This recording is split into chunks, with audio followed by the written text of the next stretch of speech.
Hello Scorpio, Sun, Moon, Rising, and Venus signs. Kamusta po kayo? Sana po'y nasa mabuti kayong kalagayan. Welcome back po sa Star Tarot. Kung bago kayo dito, welcome din po kayo. Thank you sa inyong support. I truly appreciate it and God bless you all. Tignan natin ang mga messages ninyo for the week. Unahin natin ang mga trinkets ninyo kung ano yung mga mensahe sa inyo ngayon. We have tortoise, ayan. So, slowly but surely, yun ang ganap ni Scorpio sa ngayon, ang approach ninyo ngayon sa mga endeavor ninyo, approach ninyo sa mga projects ninyo, kung ano man ang inyong ginagawa ay mabagal lang, mahina lang, hindi kayo nagro-rush, hindi kayo nagmamadali dito, no? What else? We have dice. Napakaganda. This is good luck, Scorpio. This is good luck on your side. Ang swerte ninyo sa ngayon. What else? We have letter L. Ayan. So, maybe this is your initials, Scorpio. Or this could be the initials of the person or people that you are going to be dealing with around this time. What else? We have amethyst. Ayan, trust your intuition. Napakaganda. No? Napakaganda. Ibig sabihin nito na may mga downloads na binibigay sa inyo. Dito, pinapadala sa inyo yung Divine Universe to guide you.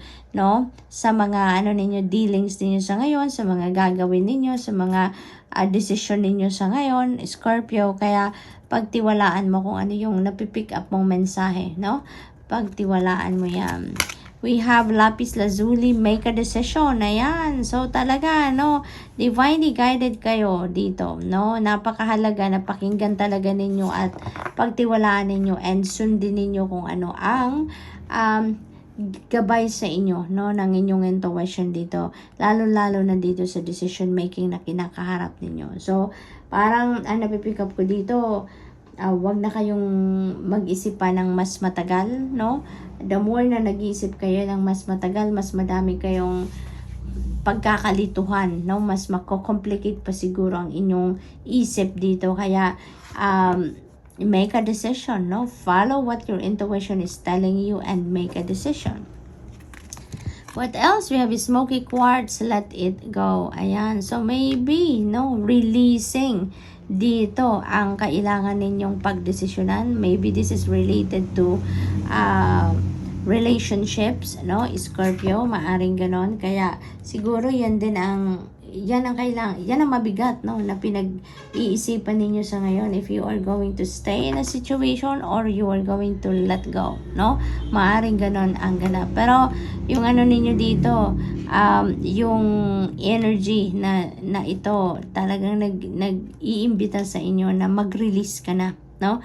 So, either you release yourself from whatever that is not serving your highest good anymore, or release people, yung mga ganon, or release whatever it is na nagpapabigat na lang sa buhay ninyo, sa isip ninyo, sa dibdib ninyo, now is the time for you to release, no? Let it go. Maaaring itong desisyon na kailangan ninyong gawin, no?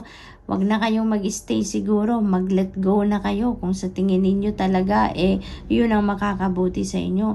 So kung nalilito kayo sa ngayon, no, kung ano ang gagawin ninyo, kung anong direction ang tatahakin ninyo, sundin nyo lang ang advice dito na trust your intuition. Pakinggan ninyo kung ano ang gabay sa inyo ng Divine Universe, no? Through your intuition. That is going to help you. It is going to guide you to the right decision, Scorpio.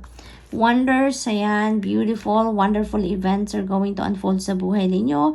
May mga magagandang ganap, may mga magagandang pangyayari. It's because good luck is on your side as well. Kaya maswerte kayo, may mga maswerteng bagay kayo dito na magagawa talaga, no? So that's really good.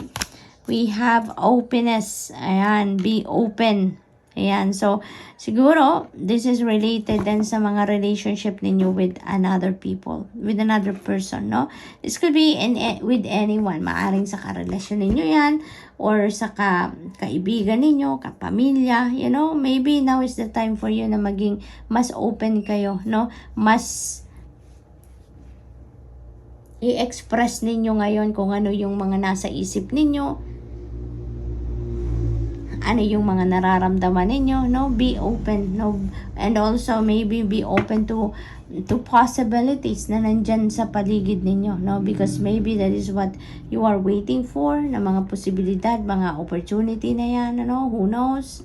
So, what else? We have enlightenment. Ay, napakaganda, Scorpio. So, talaga naman kailangan ninyong mag-tune in sa inyong intuition. Now, listen to your inner voice, no? Dahil may enlightenment na pinapadala sa inyo, Scorpio, ang Divine Universe to guide you on what you are going to do next, no? So, divinely guided talaga kayo dito, Scorpio, no? Divinely guided kayo. Kaya huwag kayong mag-alala, huwag kayong matakot magdesisyon, huwag kayong mag-alala, wala kayong dapat na ikatakot dito dahil pag nakikinig lang kayo sa gabay ng Divine Universe, no? You will be in a safe place, you will be in good hands, kumbaga, no? Ngayon may enlightenment, so definitely, no, it's just all up to you, no? Kung paano ninyo i-access ang mga gabay na to, mga enlightenment na to, clarity na ipinapadala sa inyo ng Divine Universe, Scorpio, and this is definitely going to lead you doon sa ikakapayapa ng inyong damdamin at isip, no?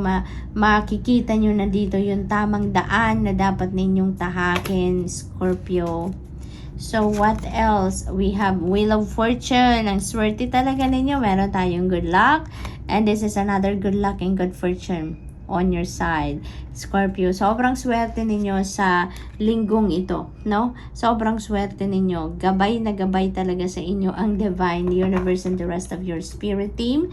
Napakagandang pagkakataon ito, napakagandang sitwasyon ito para sa inyo, Scorpio, no? All the good things might come sa buhay ninyo ngayon. Kung ano man ang mga there are ano din dito, surprise, no? Mga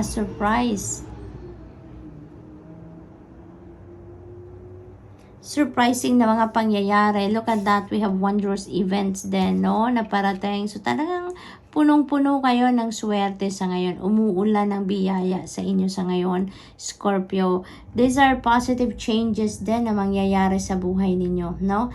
May mga bigla na lang mangyayari dyan sa buhay ninyo na talaga namang magugulat kayo, no, na oh my God, bakit nangyari na ganito? Hindi ko to inaasahan man lang.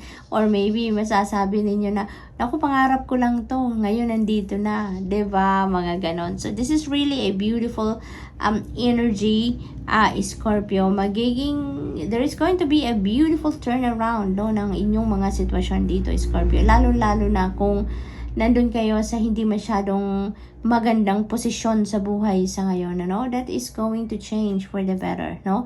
The universe is going to rearrange itself para maging maayos ang inyong sitwasyon, para malagay ka sa isang magandang at mabuting sitwasyon, no? Yun ang ganap dito kay Wheel of Fortune. So, we have 3 of Wands. Oh my God, Scorpio. This is another good fortune card, no? This is another good fortune card. So, talagang swerte-swerte ninyo sa ngayon. So, talaga naman, ano, i-let go nyo na kung ano mga bagahe ninyo. I-let go nyo na yan. Nang sa gayon, eto na ang pumasok sa buhay ninyo. Yung sobra-sobrang swerte, no? Kasi, alam mo, kung may mga negative feelings, emotions, negative thoughts pa tayo, no? That could stand as a barrier between us and these beautiful energies, beautiful things, no, that are about to happen sa buhay ninyo, Scorpio. Kaya wag na kayong magpatumpik-tumpik pa. Make a decision, let go of anything or anyone, no, na hindi na nagsiserve ng iyong highest good, no, because that can just be a blockage, no. Tanggalin natin yan, hindi natin kailangan sa buhay natin yan, no.